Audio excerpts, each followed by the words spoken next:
তো বন্ধুরা, আমি এখন বসাচ্ছি রান্না। আর মা যেহেতু বাড়িতে নেই, মা গেছে কাজে, এখন ধান রোয়া কাজ হচ্ছে, ওই জন্য মা কাজে গেছে। আমি ভাতটা বসাচ্ছি।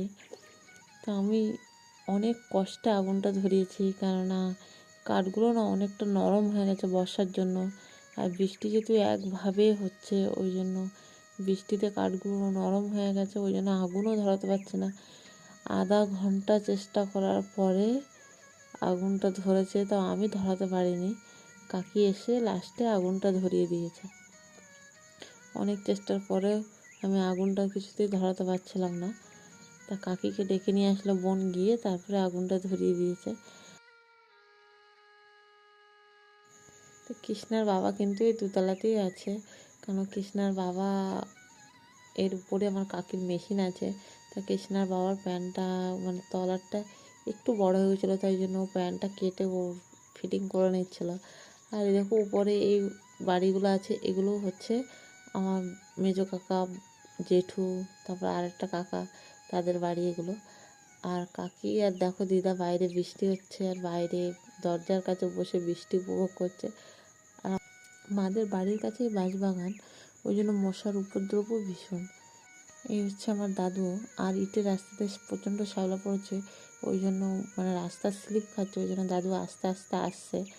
আর এইখানে দেখো, এগুলো আমি জানছি কিন্তু লঙ্কা কাঠ, লঙ্কা গাছ যে শুকনো হয়ে গেছে সেগুলোই মা নিয়ে এসেছিলো, তো সেগুলোই আমি জানছি। আর এই হচ্ছে দিদা, আমার ছোট দিদা।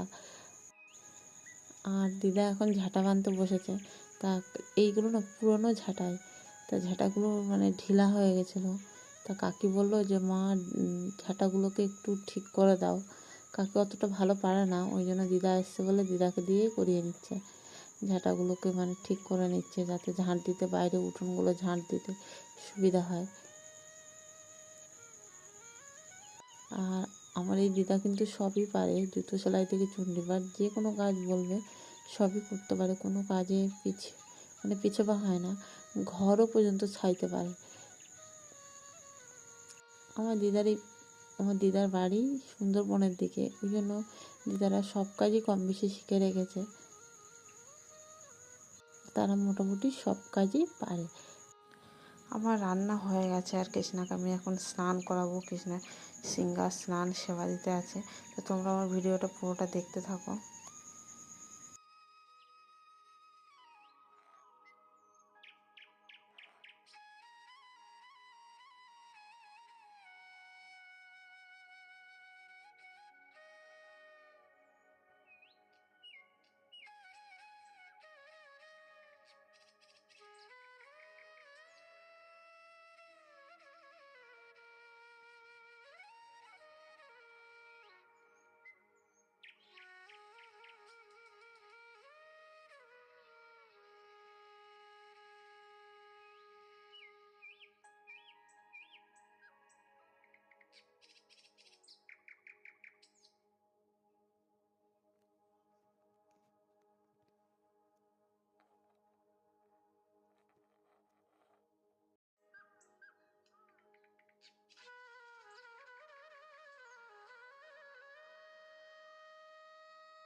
কৃষ্ণার সেবা দেওয়া হয়ে গেছে আর ওই প্রসাদটা তুলে ওর বাবাকে দিলাম। তা কৃষ্ণার বাবা যাবে এখন কাজে, আর এখন বাজে প্রায় 12টা 10, আর কৃষ্ণার বাবা 12টা 49-এর যে ট্রেনটা আছে সেটাই ধরবে, ওই জন্য তাড়াতাড়ি খেয়ে দিয়ে ও কাজে বেরিয়ে যাবে। তা এখন দেরি হয়ে গেছে বলে ও তাড়াতাড়ি বেরিয়ে গেল।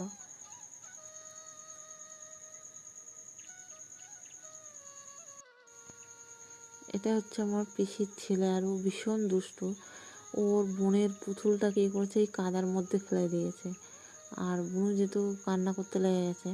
তা দেখো এই হচ্ছে আমার ছোট পিসির মেয়ে আর ছেলে, আর ও এখন খাচ্ছে এই যে কি বলে আমি জানি না, তো এটা আমাকে খাওয়াতে চাইছে।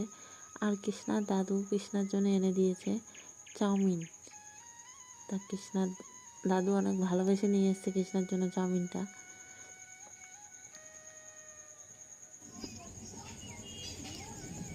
গুড ইভিনিং বন্ধুরা, কেমন আছো তোমরা? আশা করছি তোমরা সবাই খুব ভালো আছো। তো এখন হয়ে গেছে সন্ধে, আর সন্ধ্যাবেলা দেখো মানে লাইটের সমস্যা আমার মাদের বাড়িতে ভীষণ, আর চারিদিকে এত সাউন্ড যে ভিডিওতে ভয়েস দেবো কিংবা ভিডিও ছাড়বো এটা অসম্ভব হয়ে যাচ্ছে।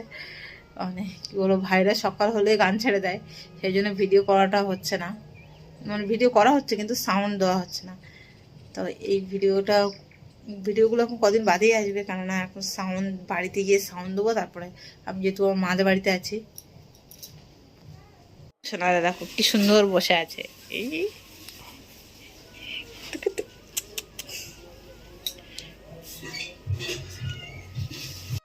আজ কিন্তু আমি বিশাল বড় একটা ভুল করতে যাচ্ছিলাম।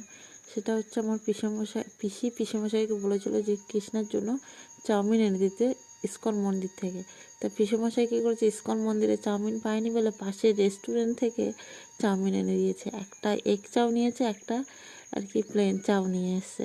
তা একই কড়াতেই যে করা হয়েছে সেটা আর পিসেমশাইয়ের মাথায় ঢোকেনি। তা কৃষ্ণার জন্য ওই চাউমিনটা এনে দিয়েছে, আর এগ চাউ মানে দুটো চাউ একসঙ্গে নিয়ে এসছে। তা আমাকে বললো যে পিসি বললো যে দেখ ভাইয়ের জন্য চাউমিন নিয়ে এসছে, তা ভাইকে দে চাউমিনটা। তারপরে পিসির কি মনে হলো যে পিসেমশাইকে জিজ্ঞেস করলো তুমি চাউমিন কোথা দিয়ে নিয়েছো? তা বলছে মন্দির থেকে তো চাউমিন পাইনি, তা পাশে রেস্টুরেন্ট থেকে নিয়ে এসেছি বাইরে। তো বলছে রেস্টুরেন্ট থেকে। পিসি তখন তাড়াতাড়ি ছুটে এসে আমাকে বলে যে ভাইকে চাউমিনটা দিসনি? তাই আমি বললাম না দেইনি, এখনও মানে বারান্দায় এক পাশে রাখাই আছে, এখনও দেইনি, পরে দেবো। তা পিসি বললো দিস না, যে ও তোর পিসা সর্বনাশ করে এনেছে। তোর পিসা চাউমিনটা মন্দির থেকে আনেনি, বাইরের রেস্টুরেন্ট থেকে নিয়ে এসে। পিসিকে তো সেই বকাবকি শুরু করেছে। তা প্রচণ্ড বকাবকি করছে দেখে পিসা আবার গিয়ে কৃষ্ণার জন্য মন্দির থেকে চাউমিন পায়নি তো চপ নিয়ে এসছে, তারপরে সেই চপই রাত্রে কৃষ্ণা পায়। শুভ সকাল বন্ধুরা। তা দেখো বাড়িতে চলে এসেছি আমি, আর কালকে ভিডিওটা শেষ করা হয়নি, তাই জন্য মানে সকালে উঠেই আমরা বাড়ি চলে এসেছি। আর কৃষ্ণার বাবা কি বলবো, ঘর ধরের অবস্থা দেখে বুঝতে পারছো কদিন বাড়ি না থাকলে যা অবস্থা হয়।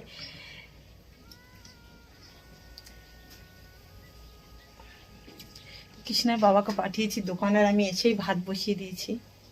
আর কৃষ্ণার বাবা 11টার সময় যাবে কাজে, সেই জন্য তাড়াতাড়ি এসেই ভাত বসিয়ে দিচ্ছি। এখান থেকে ক্যামেরাটা খোলা লাগছে, এখান থেকে ঠিক আছে, এখান থেকে আলো আসছে পর্যন্ত। যা হোক কৃষ্ণা বাবা তাড়াতাড়ি একটু খেয়ে দিয়ে বেরোবে, ওই জন্য তাড়াতাড়ি ভিডিওটা। তো বন্ধুরা ভিডিওটা তখন শেষ করা হয়নি, তাই জন্য ভিডিওটা শেষ করতে চলে আসলাম। তো রান্না যেহেতু প্রায় হয়ে গেছে, আর ভিডিওটা ভালো লাগলো অবশ্যই লাইক কমেন্ট শেয়ার করবে, আমার চ্যানেলটিকে সাবস্ক্রাইব করবে, আমার পাশে থাকবে। আর এখন যেহেতু কাজ হয়নি সেই জন্য কৃষ্ণার বাবা বেরোবে, সেই জন্য আমি খুব মানে এখন তাড়াহাবড়ার মধ্যে আছি। তো ভিডিওটা আমি এখানেই শেষ করছি।